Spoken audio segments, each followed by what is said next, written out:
Donc, variance d'une variable aléatoire.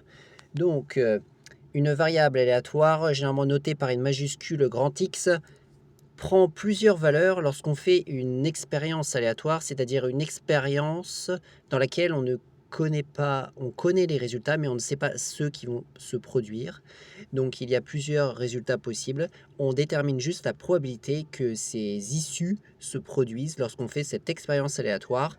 Et la variable aléatoire x prend une certaine valeur selon les issues obtenues.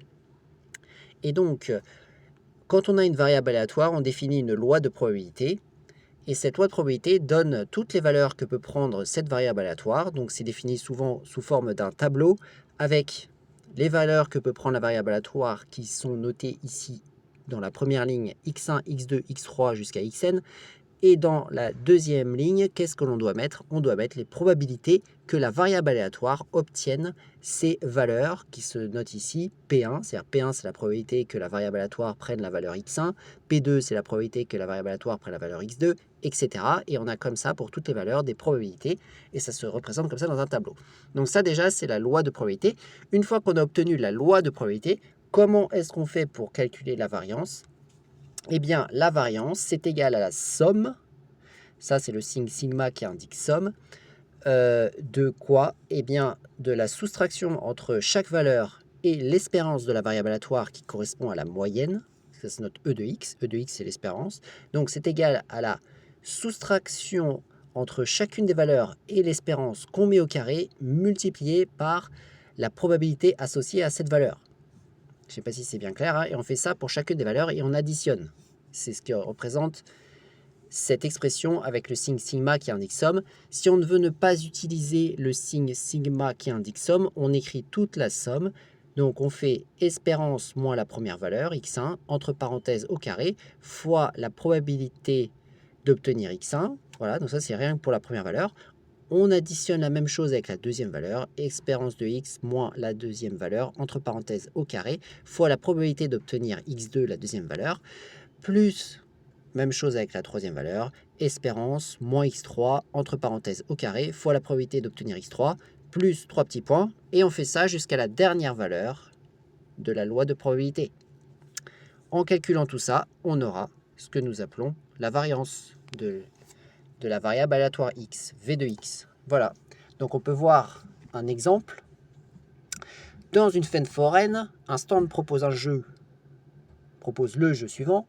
Vous tirez une boule dans une urne contenant 10 boules indiscernables au toucher. Donc ça, c'est l'expérience aléatoire. On ne sait pas quel résultat on peut obtenir. Enfin, on connaît les résultats, mais on ne sait pas lesquels on va obtenir lorsqu'on va tirer, puisqu'on tire au hasard et que les boules sont indiscernables. On ne peut pas choisir. On ne les regarde pas, les boules, quand on les tire. Mais on sait que dans l'urne, il y a quand même une boule en or, dont le gain est donné à 10 € quand on la tire. 3 boules en argent pour lesquelles on gagne à chaque fois que l'on tire 2 €. Et 6 boules en plastique dont le gain est 0 €. Donc la première étape que l'on va faire, c'est qu'on va déjà faire un tableau pour déterminer la loi de probabilité de x. X, qu'est-ce que c'est? C'est le gain du joueur lorsqu'il fait cette expérience aléatoire, lorsqu'il joue à ce jeu. Donc, quelles sont les valeurs que peut prendre x? Déjà, c'est la première étape. On détermine les valeurs possibles pour x. Sachant que c'est le gain, il peut soit tirer une boule en or, gagner 10 €, soit tirer une boule en argent, gagner 2 €, soit tirer une boule en plastique et gagner 0 €. Donc, ça correspond bien aux trois valeurs qui sont à mettre dans le tableau. 10, 2 et 0. Voilà. Maintenant, pour déterminer la probabilité, il faut aussi déterminer les probabilités que x prenne chacune de ces valeurs. Quelle est la probabilité que x prenne la valeur 10, c'est-à-dire que le joueur gagne 10 €? Bah, ça correspond à la probabilité que quand il tire une boule, il tire la boule en or. Combien y a-t-il de chances sur combien de tirer la boule en or? Mais il y a une seule boule en or et il y a 10 boules au total. Il a donc une chance sur 10. Donc la probabilité de tirer la boule en or, c'est 1 sur 10. Ensuite, quelle est la probabilité qu'il gagne 2 €? Il gagne 2 € lorsqu'il tire une boule en argent. Il y en a 3 sur les 10. Donc du coup, la probabilité, c'est de 3 sur 10. 3 sur 10. De tirer une boule en argent et donc de gagner 2 €. Donc la probabilité que x soit égal à 2, c'est 3 sur 10. Quelle est la probabilité que x soit égal à 0? C'est quand on tire une boule en plastique. Et il y a 6 boules sur 10, donc c'est 6 chances sur 10 d'obtenir un gain de 0. Ça peut aussi s'écrire sous forme décimale. Ici, ça fait 0,1. Ici, ça fait 0,3. Ici, ça fait 0,6. Voilà. Maintenant, deuxième étape, pour avoir la variance, il faut déterminer l'espérance. Donc, l'espérance, ce n'est pas le sujet ici, mais comment on fait? On multiplie les valeurs par les probabilités, on additionne l'ensemble. C'est-à-dire que je prends la première valeur, 10, je multiplie par la probabilité de l'obtenir, 1 sur 10. J'additionne la deuxième valeur, 2. Je multiplie par la probabilité de l'obtenir, 0,3. Plus la troisième valeur, 0, que je multiplie par la probabilité de l'obtenir, 0,6. Je fais ce calcul. Là, on va obtenir 1 plus 0,6, et ça donne 0. Donc, ça fera 1,6. Donc, l'espérance dans notre situation est égale à 1,6. Ça correspond à la moyenne. C'est-à-dire qu'en moyenne, un joueur qui gagne plusieurs fois gagne en moyenne 1,6 € par partie. Mais bon, bref, nous, on veut déterminer la variance de x. Donc, allons-y, on va déterminer la variance de x. Donc, d'après la formule, on va déjà faire une formule littérale. Donc, c'est égal à e de x, la variance, moins la première valeur qui est égale à 10, entre parenthèses au carré, multiplié par la probabilité d'obtenir 10, qu'on a déterminé dans la loi de probabilité, qui est égale à 0,1, plus toujours l'espérance, mais cette fois-ci moins la deuxième valeur, donc moins 2, tout ça toujours au carré, multiplié par la probabilité d'obtenir 2, c'est-à-dire 0,3, plus toujours espérance, moins la troisième valeur, 0, multiplié par la probabilité d'obtenir cette valeur, 0,6. Donc voilà l'expression. Maintenant, on va remplacer par les valeurs. Donc l'espérance, c'est 1,6, donc ça nous fait 1,6 moins 10 au carré fois 0,1 plus 1,6 moins 2 au carré fois 0,3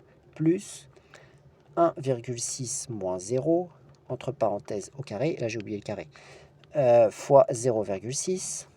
On continue. Ça nous donne 8,4 au carré fois 0,1 plus ça nous donne 0,4 au carré. Alors là, on remarque que je ne mets pas le moins devant le 8,4 parce que 1,6 moins 10, ça fait moins 8,4. Mais étant donné que c'est au carré, que je mette un moins ou un plus devant, cela ne change rien puisque c'est au carré. Un carré donne un résultat toujours positif. Donc même s'il est négatif, ça ne change rien. Donc 0,4 au carré fois 0,3. Plus, et ici 1,6 au carré, parce que 1,6 moins 0, ça fait 1,6 fois 0,6. Voilà. Alors, là, j'ai une aide de calcul pour faire mon calcul. J'ai une aide de calcul. On me dit que 8,4 au carré fois 0,1, c'est égal à 7,056 plus 0,4 au carré fois 0,3, ça fait 0,048, 0,048. Et 1,6 au carré fois 0,8, ça donne 1,536 plus 1,536. Voilà. J'ai plus qu'à additionner tout ça pour trouver le résultat. Alors, on va essayer d'additionner. Donc, je pense que ça va donner 1, 0 ici. Et ça va me faire retenir 1. Donc, 8, 3, je retiens 1. 6 et 8. Donc, je pense que ça me donne 8,63. 8,63. Donc, on en conclut que V de x égale 8,63. Il n'y a pas spécifiquement d'unité. Enfin, en réalité, c'est en fait l'unité de la variable aléatoire au carré. C'est-à-dire ici, ce serait des euros au carré. Mais bon, généralement, on ne met pas d'unité. Donc, voilà pour la variance d'une variable aléatoire, comment la calculer, comment la déterminer.